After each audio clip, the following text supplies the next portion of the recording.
What if I told you that the reason your male cat acts like a friendly clown while your female cat behaves like a secretive queen has almost nothing to do with personality? The truth is, their behavior is written deep into their biology. And once you understand these 5 shocking differences between male and female cats, you'll never look at your feline friends the same way again. Some of these differences are funny, some are surprising, and at least one of them might actually blow your mind. So, stick around until the end, because you'll not only understand your cats better, you'll also learn how to bond with them on a whole new level. Let's dive right in. Difference number 1, the scent game.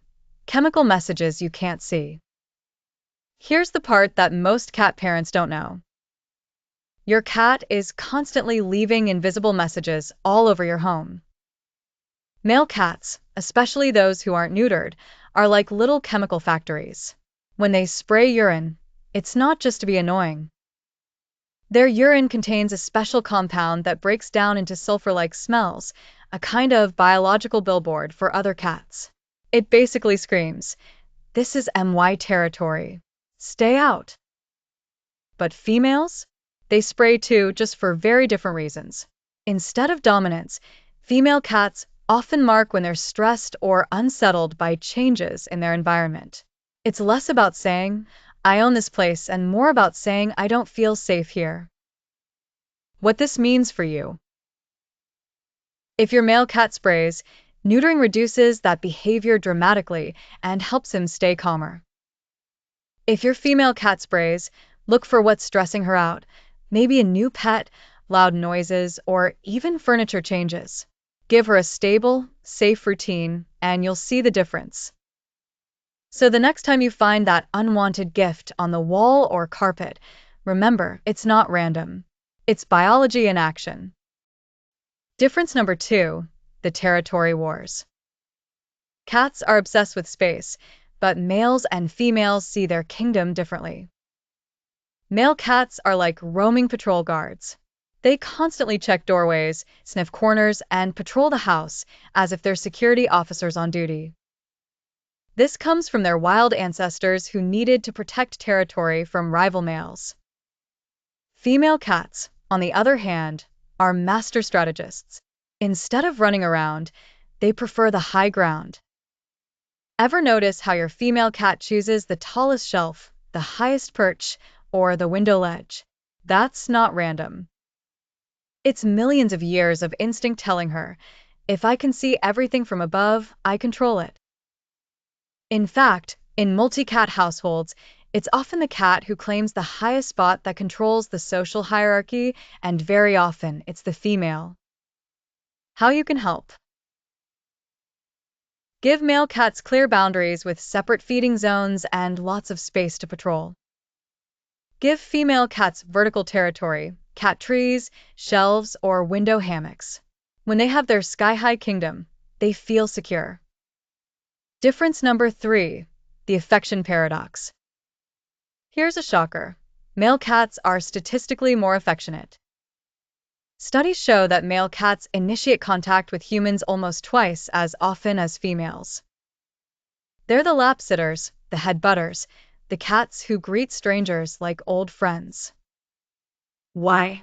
Because in the wild, males weren't responsible for raising kittens. They had more free time to be social.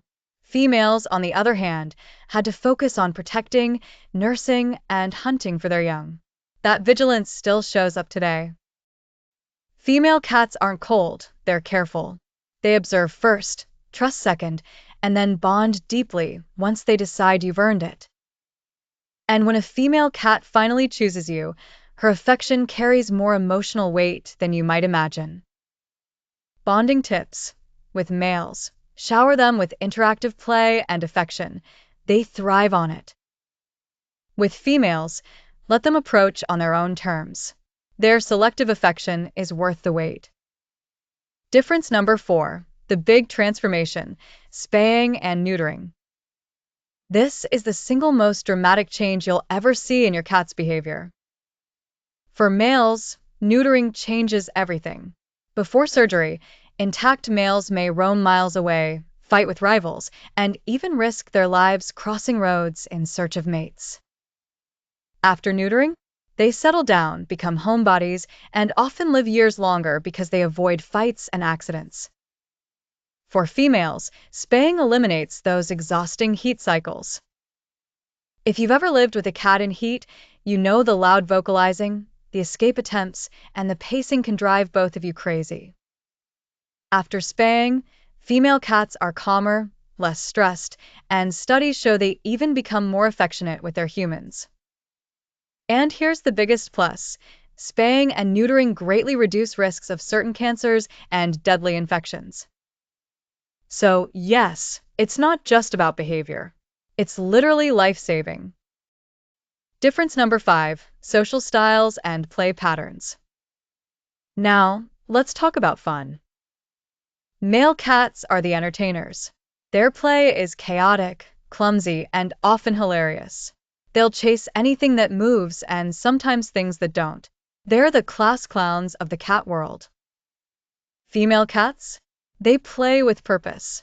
Their games mimic real hunting: stalk, pause, pounce, kill. Every move is calculated. And that translates into how they socialize, too. They pick favorite humans, favorite times, and favorite rituals. How to keep them happy. For males, give them energetic toys, laser pointers, balls, and feather teasers. They thrive on interactive play. For females, puzzle toys, feather wands, and hunting-style games keep them stimulated. Both styles are beautiful, they just come from very different instincts. So now you know, male cats and female cats are wired differently in ways that affect everything from how they play to how they love you. Males are often the social adventurers, playful, affectionate, and sometimes a little goofy. Females are the strategic queens, observant, selective, and fiercely loyal once they've chosen you. Neither is better. They're just different. And the secret to being the best cat parent is learning to work with those instincts, not against them. Now, I want to hear from you. Does your cat fit these patterns? Or does your male act like a queen and your female like a clown? Drop a comment below. I'd love to know your story. And if this video helped you understand your feline friends better, don't forget to like, share, and subscribe to Cat Class for more mind-blowing pet science every week.